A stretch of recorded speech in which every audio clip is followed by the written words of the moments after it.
Hey, and you are now behind enemy lines. What's going on, everybody? Gene Berardelli without Ross Galloway. He bailed on me. Something about a family function. I don't know about all that. Who bails on this for family? Really? Well, listen, regardless, we got a great show coming up for everybody. I do have a special super secret emergency co-host that I guess I'll bring on right about now. So I want to thank you all for being here. And now, who am I introducing next? Who's next? Who's next is a very good friend of mine. He's Jack Buckby, author, raconteur, lover of fine whiskeys, and all other things highbrow that I have nothing to do with. Jack, how you doing, pal? I'm good. How are you, Gene? It's an honor to be back on Behind Enemy Lines. I think it's been many years since I've been on this show, right?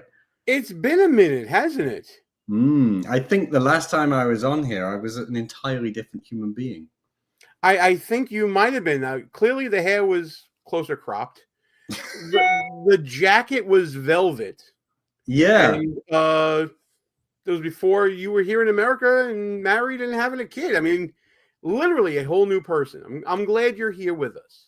Yeah, I'm so thrilled to be here, Gene. I think that the years of, I don't know, all the years of politics and madness has taken its toll on me. So, yeah, I started off in politics, always with my suit and tie and everything. And now, as you said earlier, Ringo Starr, that's me. Yeah, I was saying you're looking a cross between like Ringo Starr and I'm trying to put me on the spot for some chick with hair like you. I have no clue, but whatever. The jokes will be flowing as the drinks kick in later on here on the show. But folks, a couple of changes here to the show. You may see that QR code in the, I guess it's the upper right-hand corner of the screen for everybody. That is a way to have access at any time during the show to all of the links for the show, whether it be the website, the store, all the stuff we're going to be plugging. I've learned how to grift on a higher level.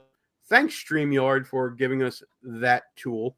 And as far as what we're going to be talking about tonight, basically it's going to be sort of an open topic here. We got a government shutdown, which we can talk about whether it's good or bad and who's to blame and what people are thinking about it. And for those of you who don't know, my friend Jack is a little bit of an expert when it comes to talking about political radicalization. He wrote a book about it. He's written many books that I'm sure we'll get to plugging throughout the show because we want to be nice to Jack and have him come back. And it's part of the gig. And it's one of the reasons why I brought him on. It's because I want people to get to know him. I want people to love him. I want people to buy his books. That being said, Andrew wants the grift. Let me see if I have the clip available for the grift? Jack, I know that you watch the show every now and then, but we have a little clip whenever I have to hawk products. This guy is a grifter. So, gotta give the people what they want sometimes. I love it. Do you have one of those machines where you press buttons and you've got the pre-made things? Oh, I wish. This is too low budget. Nobody super chats nothing on this because, frankly, we don't ask that, and we kind of give everybody a free ride here when it comes to comments and stuff like that. What we have is a little bit of the same thing within StreamYard that I'm able to push buttons and do that sort of stuff. Nice. So, couple of clips here and there, but it is what it is here. People come more for the discussion and for Ross ranting than anything else. So let's get down to some things here. We got a government shutdown. How has the government shutdown affected you personally? Has it changed anything in your life? I only heard about it today. When did it start? It started at midnight yesterday as we're taping the show. So you're pretty much new to it. If I'm honest with you, Gene, I used to be so plugged in all the time. And then these days, pretty much the only thing I write about is national security and defense and bombs and planes and stuff. And I find myself tuning out of politics on many days because, frankly, my head feels better when I do. So the few days I've been ignoring it, I guess the entire bloody government shut down. So you're saying it's your fault? You weren't watching and all this shit happened. That's a good point. To know. Thanks for piling the pressure on me. Well, I mean, listen, we got a place to blame where it belongs, and that's sort of going to be the opening topic here for our discussions. Obviously, when it comes to any government shutdown, it comes down to a partisan divide on certain things. the Republicans have claimed that they were looking for what they call a clean CR. CR standing for continuing resolution. Basically, whatever bill would be required in order to keep government funding and being allocated to everything that was before the shutdown. So it was like a stopgap bill that would have extended into the middle to end of November, giving everybody time to negotiate. The Democrats apparently responded, or most of them, and we'll get into that in a second. The Democrats responded by saying, hell no, we're not doing that. We want you to restore funding to all these different programs. One of them being a prospective funding for the Affordable Care Act and all the accommodations there, restoring funding to PBS and NPR and various other areas that they want funded. That would have totaled to over $1 trillion in reallocation of money. Just knowing that, because I know you're not plugged in, what do you think about those two negotiating positions? So they wanted to refund PBS and NPR. Yeah. And the other thing that I've been seeing was illegals getting healthcare, right? Now, that is a controversial position between the two, because if you listen to Democrats, they are going to give you the talking point, and they've all done it on social media, that, well, the federal government doesn't fund health care for illegal immigrants. They say that all the time, up and down, left and right. They're going through that. The truth is maybe a little different than that, because there are ways that the federal government funds health care for illegal immigrants. Currently, it's legal for asylum seekers to have health care, and it's certainly legal now for DACA to have DACA recipients to have health care. People here under the DREAM Act. I'm looking at messages from YouTube. Whatever. Talking about how I should be moderating the chat. Chat, go buck wild. I don't care. And also, a third way that Democrats usually fund healthcare for illegal immigrants is by reimbursing any expenditures in certain Democrat states, like the People's Republic of New York, like California, and 17 other states that fund healthcare for illegal immigrants. So are the hospitals effectively getting kickbacks? Like right, and yes. Because they have to treat someone.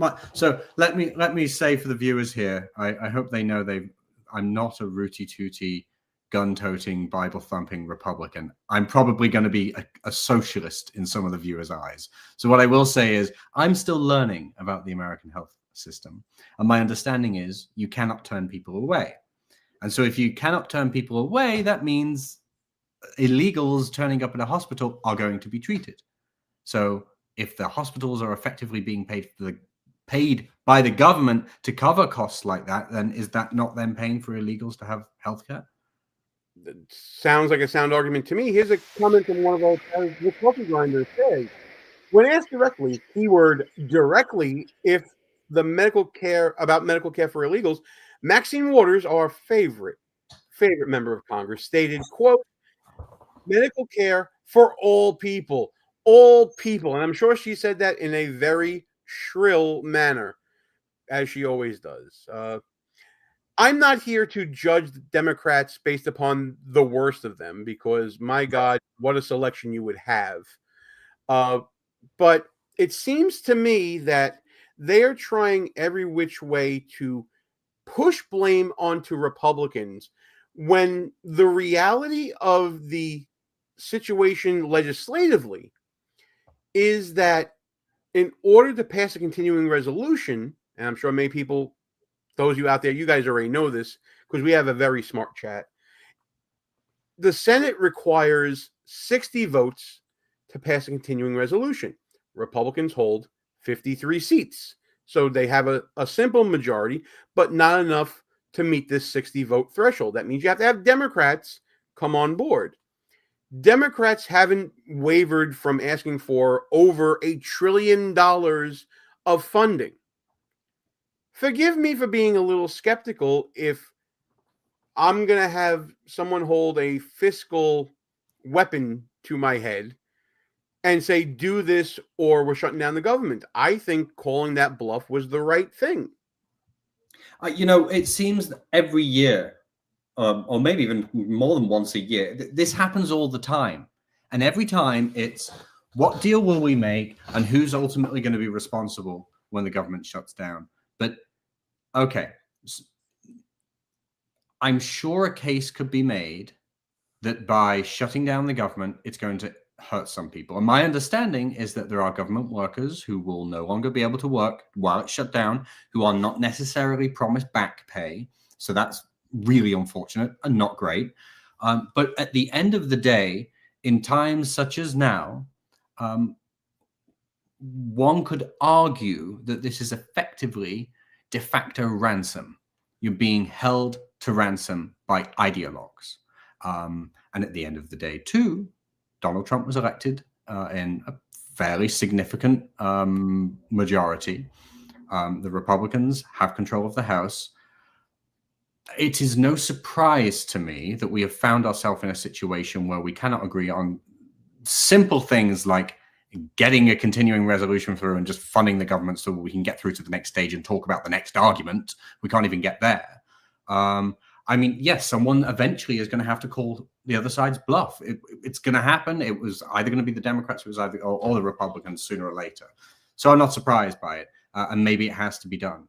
The spending is obviously completely out of control. But I guess the question now is, how long can this go on for, Gene? It can go indefinitely until people come to the table or come to their senses. That's sort of the reality that we're in. Until Jeffries has 6 sombreros on top of his head, maybe 7. I'm so glad you brought that up. I was going to bring that up in a little bit because the memery from Trump is 2015, 2016 levels of stuff. We're going back 10 years. By the way, I made a joke in the chat about how you have the worst Brooklyn accent in history.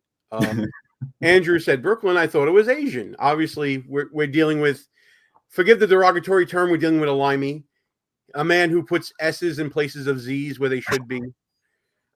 So just a little background on Jack, and I'm not going to give away too much because, frankly, he's a private person. He's doing me a solid.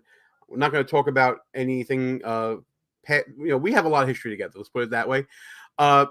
Jack is here from the United Kingdom, from England, and I tease him all the time about his Brooklyn accent being quite bad. But it's a work in progress. Gene, you know how the Americans, instead of Twitter, it's Twitter. So yes, I've started rolling my T's. And I have to put a Z when I write these days because what's a Z? A Z. What's a Z? I've never heard of a Z. Z is not in the alphabet. My son is 2 years old and he's learning the alphabet and he's doing pretty well, actually. He probably knows about nearly 20 letters. He's really good. But when he gets Z, he says Z. And I have to go, no, buddy, that's a Z. And he goes, No. Don't teach him that. Don't teach him that imperial bullshit. We here in America now, all right? You will bow down to our educational system in our ways. Well, we won't be using the local school. We live in a very nice part of the Hudson Valley, but the local school's pass rate is 18%, 1.8. I'm good. People's Republic of New York, folks. I'm telling you.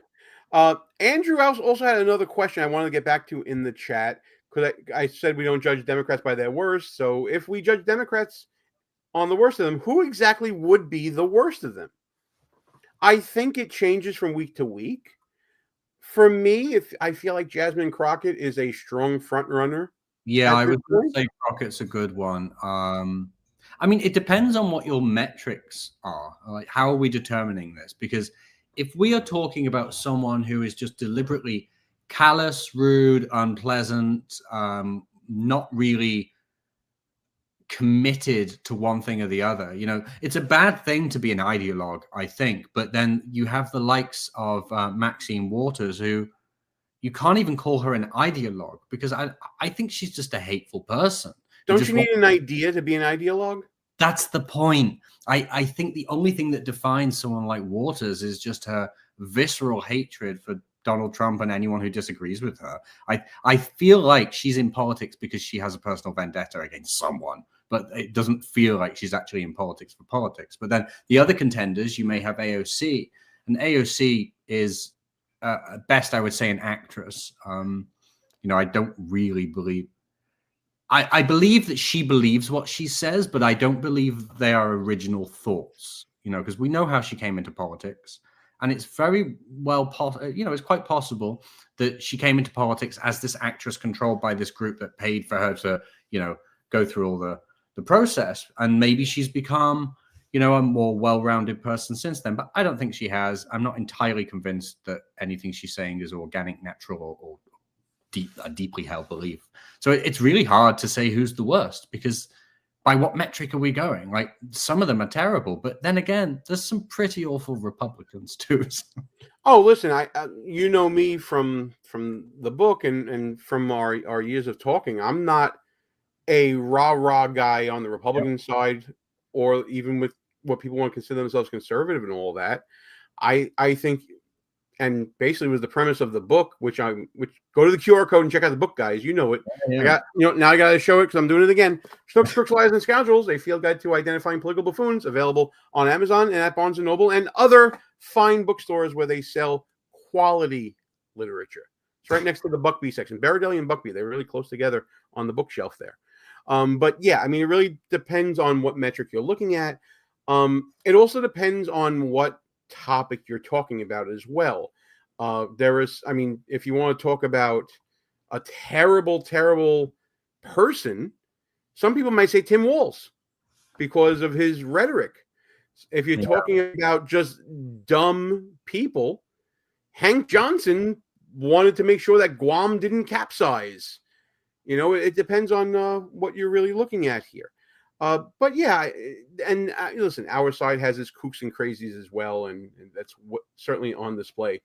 But you brought up the Hakeem Jeffries meme with the sombrero, the Mexican music playing in the background, the mustache, and the I saw one with Trump playing like a mariachi band in the background while he was talking, and how it is just riling so many legislators that Trump is putting out a meme. Where have they been the past decade is what I want to know. Right. How could you not expect something like this? And how are you not already acclimated to what Trump does? The funny thing is, Trump doesn't do anything other than press retweet or retruth. He didn't make this. He's just the president who's willing to tweet it back out. I will be the party pooper and say, I have long felt, except for during 2016, when you got to remember 2016, Gene, that was 10 years ago now. I'm 32. So I was like 21, like 21, 22. I was a young guy when this was still happening. And I was all in on the memes, thought it was great, thought it was really funny. Looking back now, I don't know how you feel about this, but I am convinced that Trump won in 2016 and then later won in 2020, not because, 2024, not because of the memes, but in spite of the memes. I think the memes are something that he's done and embraced and people find funny. I don't think it's an election winner. And I will say, with what you're about to play, I think he's lucky he's not running again, if I'm honest. You know what? It's red meat to the base is what it is. It gives people a laugh. It takes down. Listen, I'm a big fan of satire and parody. Mm-hmm. Those of you who know about the book, of course, you know that already. But I mean, just take a look. Tree will get you nowhere. We are fighting to protect the health care of the American people in the face of an unprecedented. Olay! I mean, it's phenomenal. Just look at that visual on the screen right now. It's the best. I don't even know why it's there. I'm assuming it's because of support for illegal immigrants, and they're going with a stereotype for that. But at just the base level of humanity, we all have this idea of taking down stuffed shirts politically, culturally, whether they're in Hollywood, whether they're in music, media. Anybody who ever gets so high and mighty that they can't take a joke deserves to have a joke made at their expense. I think that's true. There are lines that can be crossed, and there are people who will do pretty disturbing things, including stalking and harassment, and then just go, oh, it's just jokes. And believe me, I know, because I've had those people, and one of them ended up in prison. So these people are crazy. So people do that. But I think for the most part, it's quite obvious that this is a joke, and they should know by now that this is how the Trump types operate, and they should be better prepared for it, I think. Unless, of course, they're deliberately trying to play victim. Gavin Newsom is an example of someone who's prepared for it. But frankly, even the way he responds, I don't think is actually winning him any favors either. I will end that point by saying I think the only way you can get around these jokes being leveled against you is if you are at least being honest politically. So if you have something to hide, if you are deceiving somebody, or deceiving your voters over political issues, it's much harder to defend yourself when someone's argument against you is a joke. So, for example, Gavin Newsom, I think, is a genuine psychopath. Genuine. Not being hyperbolic. I think he's Patrick Bateman. I think it's not impossible there's someone dead underneath his floorboards. Maybe that's hyperbolic. But I do think he's a psychopath. And so when he responds in kind to Trump with all these memes and things, I think it comes across as inauthentic because he is inauthentic. But if you are an authentic person, if you are doing your best, you can respond in a lighthearted way. And it's part of the fun, and you move on to the next thing. But that's not what Jeffries is doing. Yeah, I think a lot of what Gavin Newsom is doing is intended to be mean-spirited. Yeah. I think that when Trump was initially going around and talking about, little Marco and going after Ted Cruz, there was some vitriol there because there was vitriol going at Trump. Right. I like to say, and having observed Trump for a while, I don't think he ever goes at someone first. Someone goes at him, he's like, okay, game on, here I go. And he goes back at them. And I think a lot of what Trump does isn't necessarily mean-spirited. It is meant for entertainment purposes. I think Gavin Newsom doing the Donald Trump impression is meant to upset Trump. It's not, and upsetting Trump is the brand of the Democrat Party right now.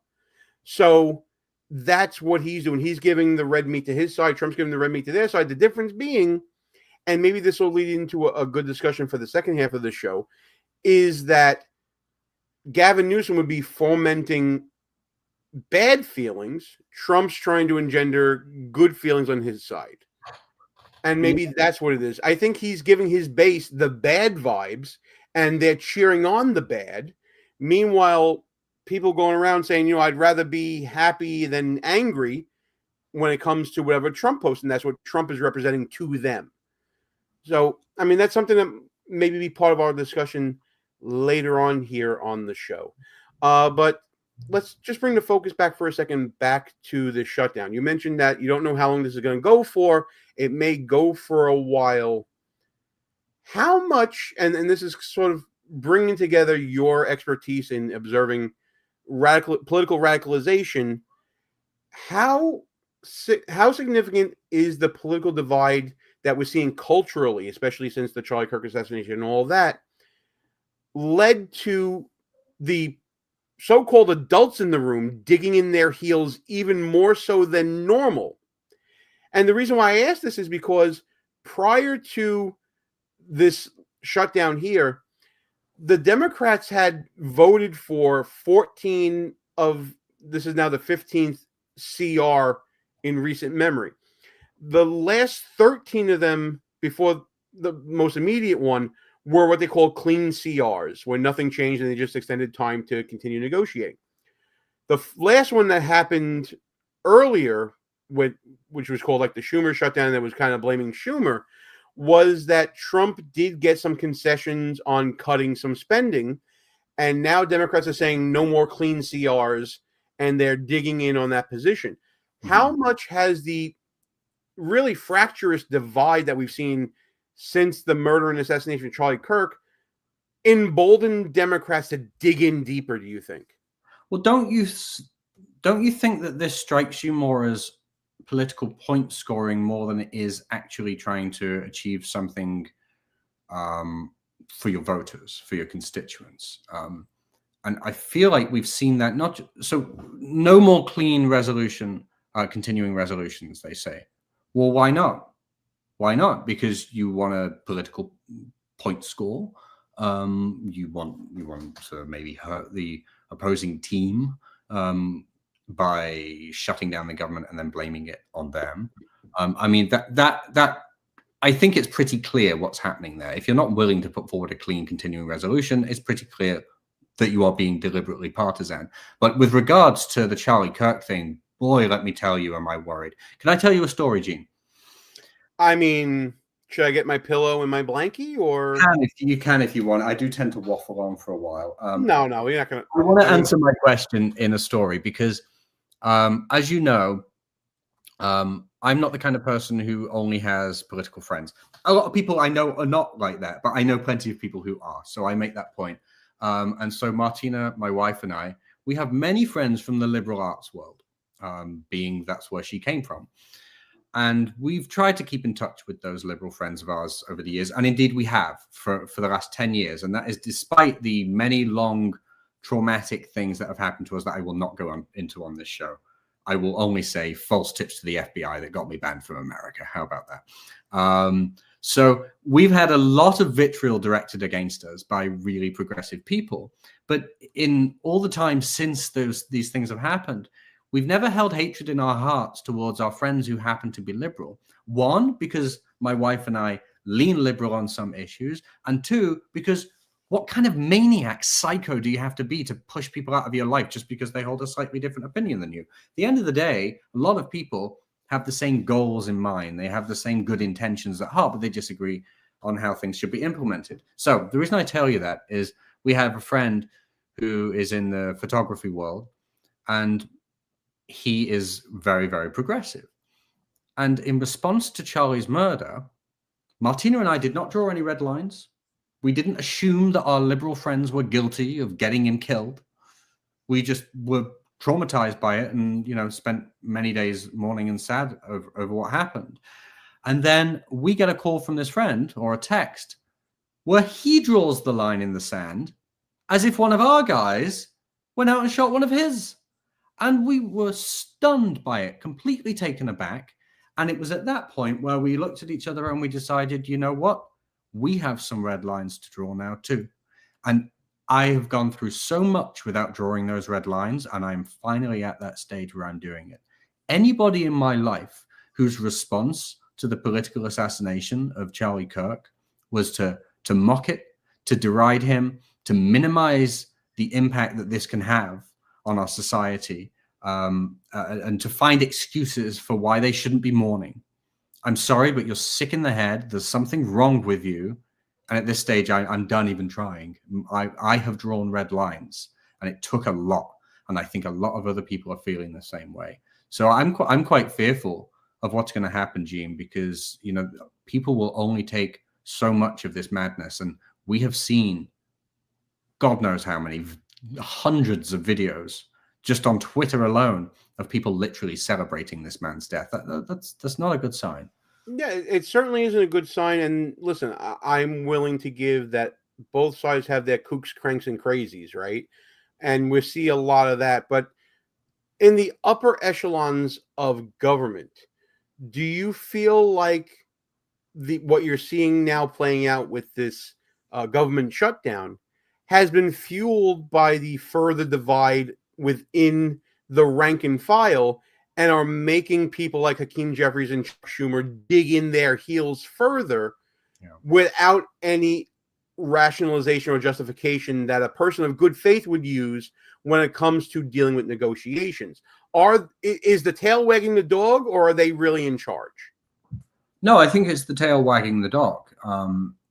The Democrats have found themselves. Okay, let me tell you. Let me answer this question in another roundabout way too. Megyn Kelly the other day, she tweeted something along the lines of, "No, I will not disavow people on the right," is effectively what she said.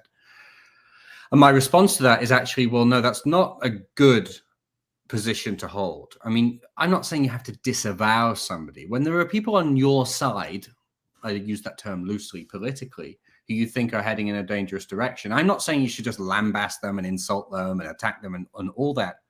But I do think you should make a clear distinction if you disagree with them, explain why, and maybe even offer an olive branch to those people to perhaps come around to your way of thinking and debate with them, but make it quite clear that you're separate. Now, the Republicans have done that for some time, I think. The Democrats haven't. The Democrats have embraced the most radical, the most partisan, the most foul-mouthed, the most those most likely to tacitly support violence. You know, all these people have been embraced and welcomed by the Democratic Party. And what that's created is this dynamic whereby they have to maintain the support of the moderates, of whom there are many across the country, as well as the super progressive radicals who've become the most vocal people within the party. And that's a delicate balancing act. And that's why I think you see so much inconsistency with the Democrats in terms of policy and message. Is they're always pandering to one side, but then they have to, like when Hillary Clinton would say, I'm a progressive, but I'm a moderate, but I'm a progressive, but I'm a moderate. It all becomes the same kind of murky water and nobody knows really what they stand for. But it really becomes evident in situations like this, I think, because in normal times, I don't know when those normal times are, but times not like now, passing a clean continuing resolution might not have been a controversial thing to do. Now it is. So you're telling me the most bipartisan thing you can do to keep government ticking over, people being paid, while you move along and handle the issues that people need you to handle because they voted for you to actually do stuff, you're telling me that you can't even do that. And that's the bipartisan way of doing things. You're telling me it is fundamentally necessary for you to do the partisan thing. That's a problem. And it is only happening because Jeffries and others are pandering to the most radical wing of their own party. Again, I'm not a Trump Republican apologist for everything. And I shouldn't even have to keep qualifying it in that way, but I do because that's the world we live in. No, I get it. But you know what I'm saying. Absolutely. I get what you're saying. And I think in these times, it is well worth it to reward political courage when we see it in different politicians. I want to show you something that I came across on the cesspool known as X today. This is from Congressman Jared Golden. He's a Democrat. He is not exactly someone that you would call conservative, but he seemingly, and frankly, he's from Maine. I think this might be the most honest take from a Democrat that I've seen. He said in a tweet earlier today as we're filming, this government shutdown is the result of hardball politics driven by the demands far left groups are making for Democratic Party leaders to put on a show of their opposition to Donald Trump. That takes balls to say in this day and age. I'm shocked because that's almost word for word what I just said. Yeah, that's why I wanted to bring this up right now. See, I do have a plan when it comes to these shows. It's not just all from the seat of my pants. I do have certain things ready to go here. Golden continues that the shutdown is hurting Americans and our economy, and the irony is it has only handed more power to the president. This fight is ostensibly about health care, so let me be clear. I oppose the GOP's Medicaid cuts, and I want to extend the Affordable Care Act tax credits. By the way, those tax credits expire at the end of the year, so you certainly didn't need a government shutdown to handle that if you're a person of good faith doing business. Yeah. But some of my colleagues in the majority party, which means Republicans, have reasonable concerns about tax credits going to high-income households. There's room and time to negotiate, but normal policy disagreements are no reason to subject our constituents to the continued harm of this shutdown. He nails it. If you want to say that healthcare is the sticking point here and that the Affordable Care Act tax credits are the reason of the existence of the Democratic Party in this fight right now, and yet you know that you have time beyond the negotiation of a continuing resolution to handle that, then you're being inherently disingenuous. And as you were saying, you're just playing for the laundry. You're wearing the Democrat colors. We hate all things Trump. And that's the true driving force behind this shutdown. I don't know Jared Golden from a hole in the wall, but I will say on this issue, at this point, he gets it. Yeah.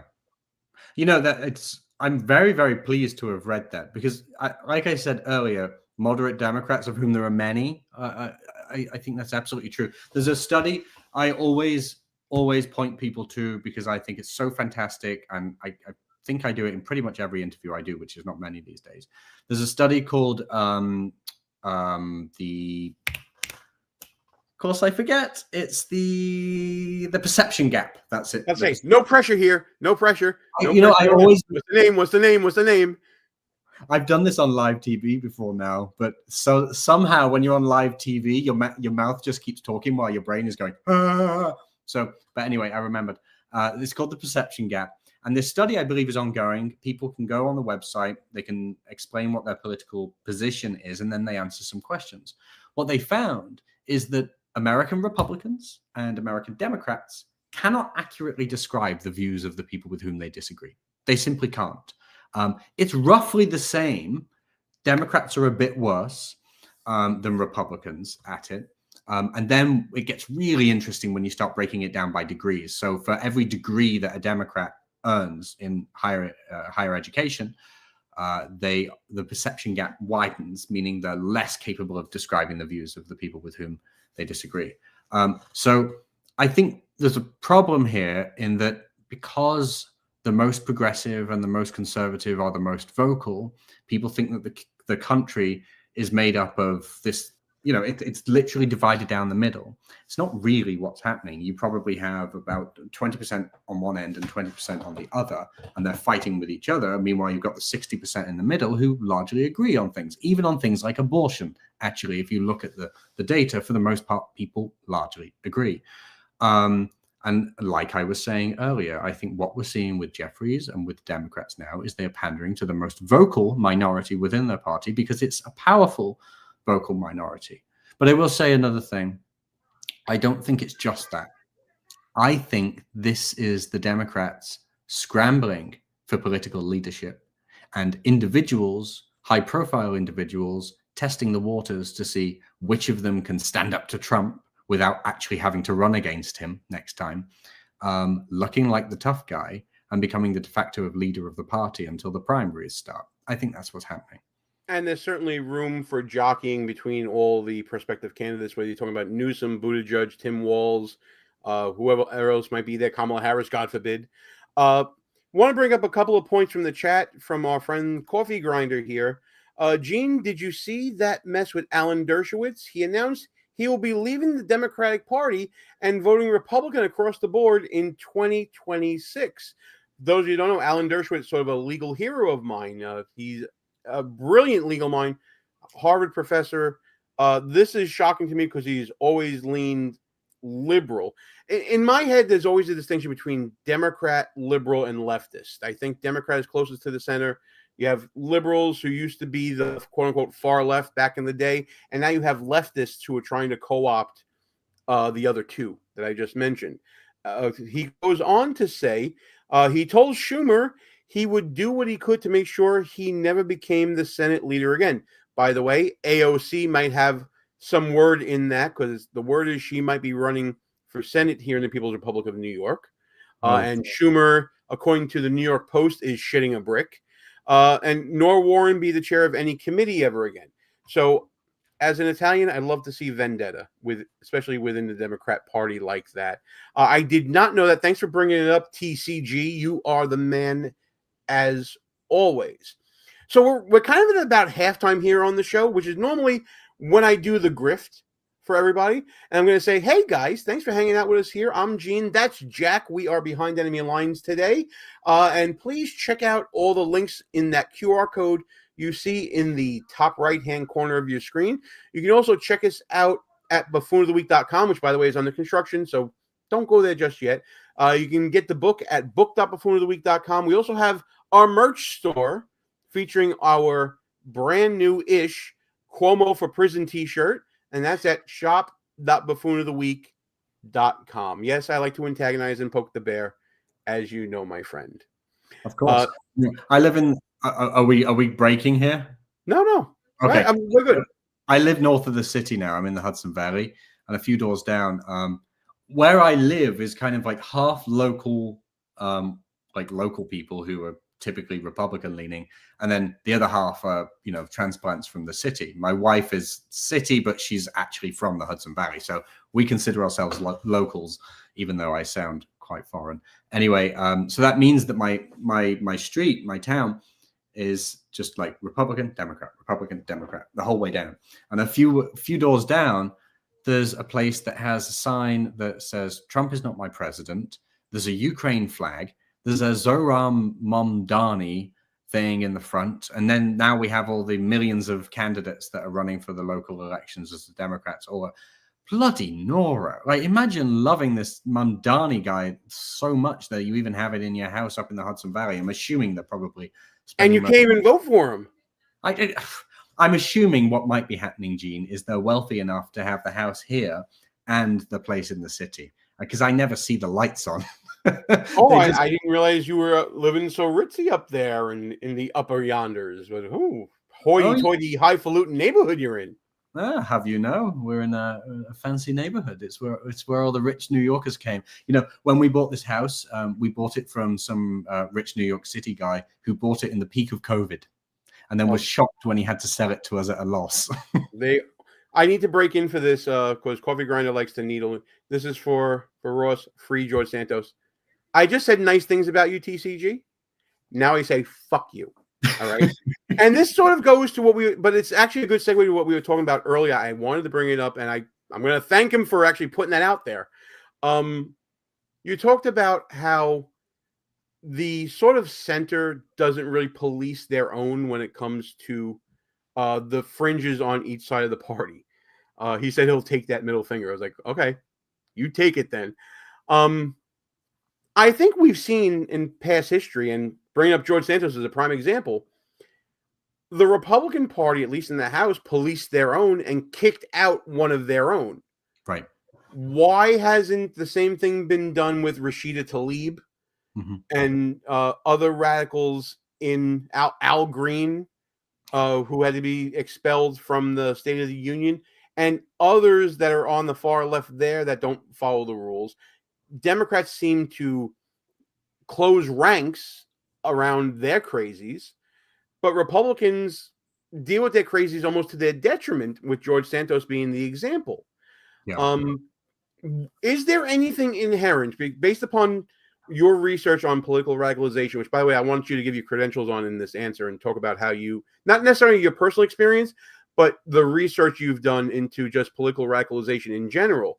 Is there something inherent about left-leaning politics that makes it harder to get rid of the crazies as opposed to on the right? Is it a collective versus highlighting the collective versus highlighting the individual between the left and right that causes that? Is there anything like that in the dynamic inherently within the parties themselves that result in these different outcomes? So I'm not a big believer in conspiracy for the most part. And I think what you're describing and that dynamic you're describing to me is a product of circumstance. So, for example, it has already been fairly well established within mainstream media, mainstream popular culture, that to be a Republican is to either be a racist or to be a racist sympathizer or to be nearing racism, you know, towing the line of racism all the time. That is pretty much an accepted narrative these days. And for those who don't even believe it's true, they'll publicly pretend that they think that's true because they know that that gives them social capital, or it might protect them in, you know, various instances, like maybe not wanting to lose your job, that kind of thing. So I think what's actually happened is that the vocal minorities on the progressive side, on the left, have strong-armed their way into mainstream democratic politics, aided by this narrative that's been established over the years that's sort of gradually snowballed. I don't think it's the product of some grand conspiracy. I think it's simply snowballed and become bigger and bigger and bigger. And so we're at the point now where for the Democrats to police their own, it means risking being called a Republican. It means risking being called all the names that come with being a Republican, or simply not being a Democrat, because that's not really the sin, is it? The sin is not not being a Republican. It's not being a Democrat. And as you're saying that right now, I'm thinking to myself, what would be the equivalent on the right if they go against the grain there? And in my head, it's being called a rhino, being a Republican in name only. It's not saying that you're a Democrat. It's just saying you're not one of us. It seems like the pendulum swings much further. And what you're describing is you're not a Democrat. They go right to you're a Republican. They go right. The pendulum swings much further. That's true. Look at Tomi Lahren. Do you remember what happened with her when she left the Blaze? Vaguely. I know she went to Fox, and then she ended up going somewhere else. Yeah, I think she's still at Fox now, or she's doing something like that these days. But my point is she's still considered conservative and generally on the right.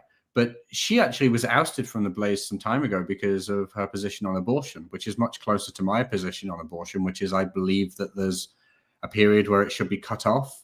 I don't like that it happens, but I don't want to criminalize it entirely because that brings with it a bunch of other issues too. And that's generally what most Americans actually believe too, as I alluded to earlier, and what Brits believe and a lot of Europeans believe. But, she was kind of booted from the Blaze back in the day over that. And that wasn't a matter of policing one's own side because she wasn't really roundly kicked out of the conservative movement. She was at Fox and now she's at whatever network she's on now. And she's still known as a right-winger and as a conservative. But, it's really hard to compare because I feel like the Democrats at this point act more like this big monolithic block, and you can really predict their response to certain people quite accurately. Again, not because of conspiracy, but as a product of circumstance, the narrative and the consequences of not doing what is expected of you as a Democrat today. And, another point that I wanted to make that I'm hoping I'm not going to forget as I'm talking about it, Gene, is that, an argument might be made, and I've certainly heard this, that the Democrats are stronger for being like this, for standing by their own. Well, maybe in the short term, it made them stronger. It certainly allowed them to somehow win an election with Joe Biden at the helm, and they held that together for 4 years. But in the long term, do you think they're really doing themselves any favors by doing this, by defending the worst elements of their own party? And I don't think they are. All they've done is poisoned the well. They've made political discourse worse.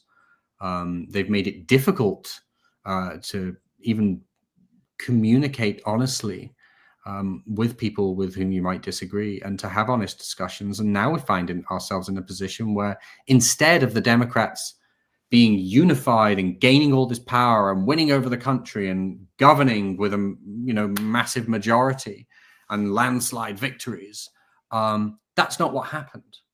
Ultimately, they've made the politics in this country much more poisonous than it used to be. And, it makes me wonder, is that something we want the Republicans to do too? Do we really want things to get that nasty? I'm not so sure. Well, I think what you're really talking about here is, I guess the Overton window of politics, right? Let me bring up this graphic. You may have seen this before. I gotta share my screen now. I know how to do this. I run the show before. So I don't know if you've ever seen this cartoon before of where things were between the left and right and where sort of the average American was. And I think it's certainly true. Back in 2008, most people were like a little left of center. Everyone was feeling good about electing Barack Obama as president. And then at some point, maybe because people realized that politics is more of a numbers game and getting people elected than anything else, it felt like, and I think this is certainly true objectively, that the left kept getting further left. Wherever they were, they moved further left, and they kept moving further left. Some could say that's the Trump effect and him coming into politics that caused people to go further left. But it certainly feels like the ideals of the conservative movement didn't really change. There was always talk about illegal immigration on the right and what to do to curb it. There was always talk about cutting spending in government And that hasn't changed. I mean, people give lip service to it and maybe they don't practice it, but that's always been a principle that has stayed steadfast over all this time. And then next thing you know, here we are in 2025 with a far left agenda pushing people to the right. And the more that people get ostracized for being who they are rather than what they believe, which is what I think has been happening on the left, the more people are being forced into a position that seems to be more right-leaning, even though they fundamentally haven't changed what they themselves believe. It's the old adage of the party left me, I didn't leave the party. And maybe that's what Alan Dershowitz was sort of alluding to, saying that he's going to be voting Republican in 2026 because that party has left him. He's a strong supporter of Israel. He's a strong supporter of the rights of the accused and a big believer of, the rule of law. And these are things that seemingly the left has given up on. That's why Dershowitz was defending Trump during his impeachment and saying that he really did nothing wrong. I think we need to figure out what is causing everyday people to be not the person in the center there that stayed where they were and all of a sudden they're right-leaning, but what is causing this shift, this really fractious shift, going to the left to the point where we have to worry about people unaliving other people simply because there's a difference of opinion. Might I suggest an answer to that? Now, sure. I think that cartoon, I've seen it a million times. It's largely true, but I do think it misses something off. And you can tell me whether you think this is true of the United States too. This is my experience. I've been in the States for 4 years now, so I have a long time before that in British politics. Now, my experience is that for a long time, you said earlier that, even in 2008 and until now, the right has been pretty consistent about spending and stuff like really benign things like that. I don't think the right has been consistent on more controversial and difficult things. So 2008 is about the time I started getting involved in politics. And as you know, and anyone who actually, one of the 12 people who actually reads the stuff that I write might know, is that I got involved in politics in 2008 because of the Muslim grooming gang scandal in England. Gangs of majority Muslim men grooming and raping young non-Muslim girls, mostly white, but not exclusively. Actually, there were many, brown Hindu Sikh girls who were being abused too. That's the issue that drove me to politics. And what happened is because the right in the United Kingdom, so the Conservative Party, and even UKIP and Nigel Farage at the time, don't listen to what Nigel says now, he's a liar, they were all ignoring the grooming gang scandal entirely. And if it was ever spoken about, the people who were speaking about it were racist. Nigel Farage himself has called me a racist for talking about this issue. So that consistency, I would argue, has not actually always been there. That was an issue that both parties on both sides, left and right, should have spoken about, along with mass immigration, because that's the policy that enabled that scandal that brought me into politics. Now, because the right actually was never consistent on this issue, the far right, the genuine far right, the neo-Nazis, white nationalist types, capitalized on that issue and pushed people like me way further to the right. That wasn't because I was a white nationalist, and it wasn't because I was a neo-Nazi. It was because those were the only guys who were talking about that. So what we saw actually back in 2008 was people moving further and further and further to the right, not ideologically, just based on the party. And so we saw white nationalist political parties across Europe surging in popularity. Even in the United Kingdom, the British National Party was elected to the European Parliament. And so, as a result of the conservative right in the UK not being consistent, not being brave, and not talking about contentious issues that people care about, there was this idea that, oh my goodness, millions of British people have become neo-Nazis, which is not what happened. And the response to that was for the left to mobilize against it. And so we had Hope Not Hate, which is our equivalent of the SPLC. We had Antifa losing their minds for years and years and years, campaigning against millions of Brits that they believe suddenly, out of nowhere, became neo-Nazis, which is not the case. And so there is no surprise to me that the left shifted radically over. It's really hard to decide where the blame ends, because ultimately it is the left that moved left ideologically. The right never really moved that right ideologically, I don't think, and still, frankly, hasn't. They've just become more consistent, I think. Who's to blame is hard to say, but I think that that's a really important dynamic that is often glossed over. And I think it's important for those on the right to realize that you can make a bloody mess if you don't simply stand up for your own constituents over fear of being called some ugly names, It's all about what I think what you were saying earlier. You have one job. Do the job that you were put in to do, and the rest will seemingly take care of itself. Simple as that. Simple as that. All right. So, we're heading towards the end of the show here. I do want to talk about one last topic that I'm going to put up on the screen right now. And that is the library that you can create for yourselves by just buying books written by Jack Buckby. The most recent one being The Truth Teller about RFK Jr. Now tell everybody about what you were doing. You actually got to sit down with RFK Jr. in putting together this great book. Well, first of all, I've not looked at this in a while, and I can't believe it only has 4 stars. How disappointing! Screw them. Those bastards. Hey! You see on the screen there? See, purchased January 15, 2024. Huh? There we go. There you go. I hope you reviewed it. Sure. So this book was just. I don't really write, as you know, Gene. Well, actually, I'm sure you're far more successful than me. But no, I'm definitely not. One does not make money with books.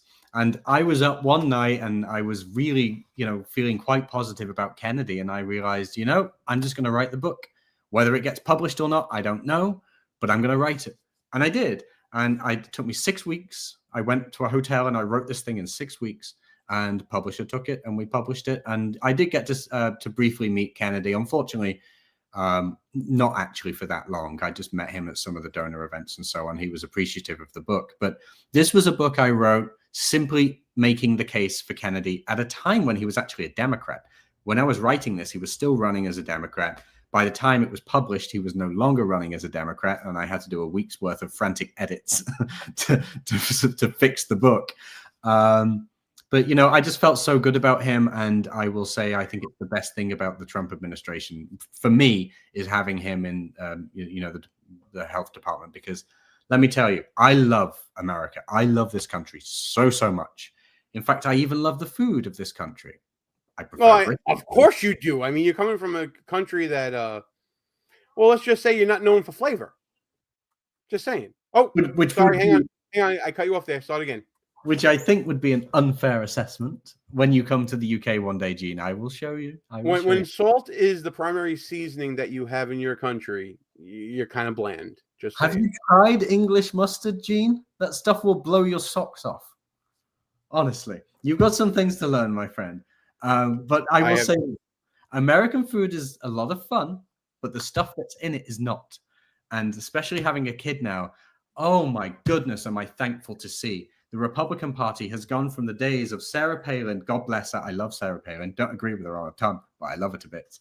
But the days when she would stand on stage at CPAC holding a big gulp, slurping it and saying, "You'll pry it from my cold dead hands," or whatever it was she said, to now, the Republican Party has RFK Jr. in the cabinet banning artificial dyes and all these things.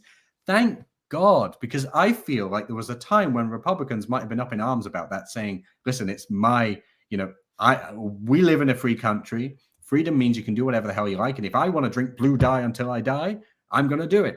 That attitude seems to have changed. And thank God it has. And, I won't bore you all night with the Kennedy stuff. But what I will say is I feel like he is a unifying force here. And that's something we really need. The only problem is any good that Kennedy does can be undone very quickly with one tweet from Trump. So. No, and I get all that. He's certainly a more divisive figure. If you saw the last Senate hearing he had and the way that he was battling with Democrats over there, he should be unifying, but it's not working. But guys, all you have to do is go on Amazon, type in the name Jack Buckby. There's a plethora of literature that you can pick up. I highly recommend it. Go there now. Go there immediately. Oh, or actually, just go there after the show ends, and then you can do it. If you can open up 2 windows and you can walk and chew gum, do that. But if you can only keep one window open, leave this one just for like a couple of minutes here. Because go ahead. No, go ahead. Go ahead.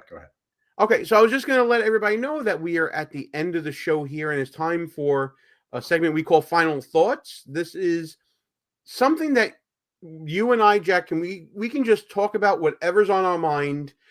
It's going to be uninterrupted, uncontroverted. You just say whatever message you want to say, and we sort of leave it at that. So you can go ahead and go first with whatever you want to get off your chest. Go ahead. Doesn't have to be politics. Doesn't have to be politics. Interesting, Gene. It could be how black pudding sucks. Oh well, okay. How about this then? Let's go into British food. Let's do British food. Why? Okay, in defense of British food. So why? It's indefensible.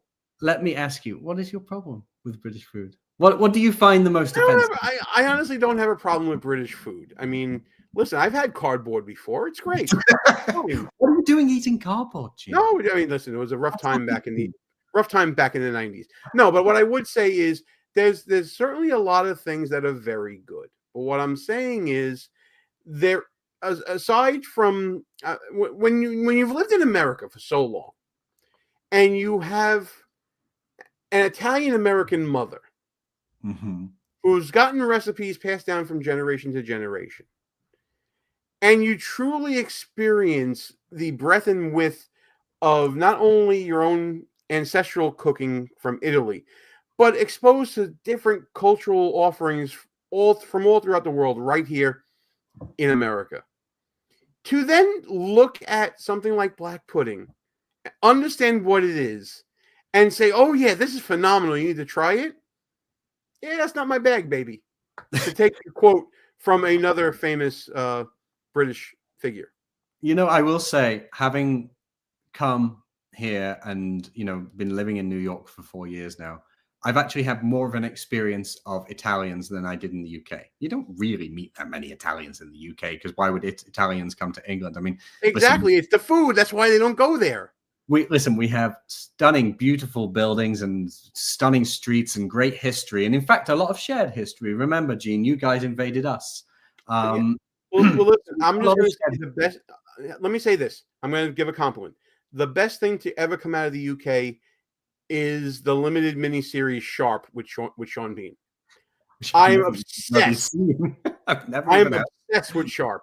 Anyway, go ahead. No, so what I would say is I have come to really appreciate Italian food. In fact, it's probably one of my favorite foods now. I love it because I've had in fact, I've had your mother's cooking, Gene. It's fantastic. Can't say. Yeah. Now you know why I am the way I am and why it's so hard to keep the weight down. Now, imagine this. You're English.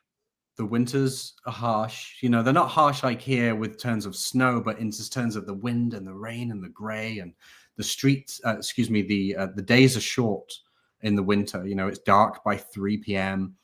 And just imagine, in the morning, you've got your black pudding that's like spiced and warm and delicious, and your bacon and your beans, which are not sweet, by the way, they have tomato, and it's hearty and filling and it's good. And then maybe later in the day, you go to the pub and you have a nice pint of beer that's not freezing cold, and you're sat by the fire. And then you go home that evening and maybe you're going to have a roast dinner. And you got these lovely roasted vegetables and a lovely roasted piece of beef. And you got some mustard on the side of there that, warms your cockles, as we say. All of the food that we eat is designed to counteract the fact that we live in this gray, windy, dark place for half the year.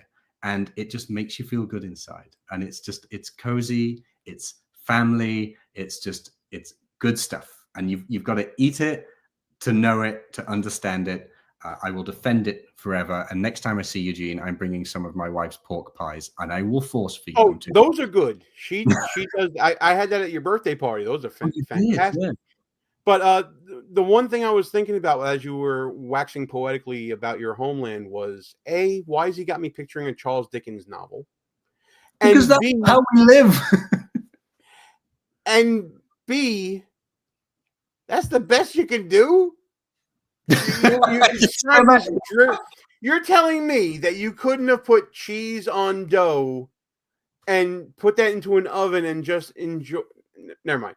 Well, it sounds like you're describing a cheese and onion pasty, Gene. Lovely flaky pastry with very, very aged cheddar and onion. You ruined it. You ruined it. But whatever. Anyways, listen. Regardless of our taste in cuisine, you know I love you. I appreciate you coming and doing the show. I don't really have a final thought prepared except to say that Galloway's job is at stake next week, and maybe we'll have Jack on again because just replace him with the immigrant worker. Oh, isn't that the American way? But yeah, Ross should be back next week, and we're going to get into a lot of things here. Thank you so much for coming to hang out and tearing yourself away from that beautiful little boy to be online with me. But for right now, we're going to shut this sucker down. Thanks again for tuning into the show. I'm Gene. That was Jack. We've been Behind Enemy Lines. It's time to shut the show down. So let's play ourselves out with our motherfucking anthem. Good night, folks.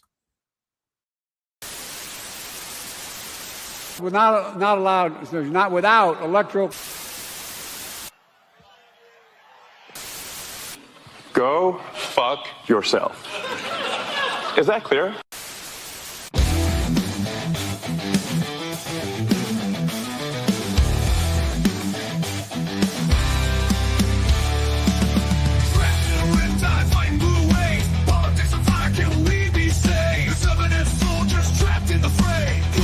Teeth don't let them have sway.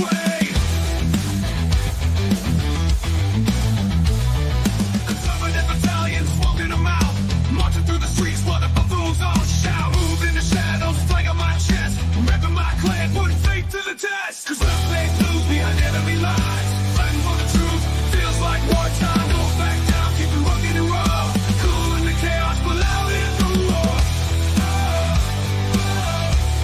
But loud in the war.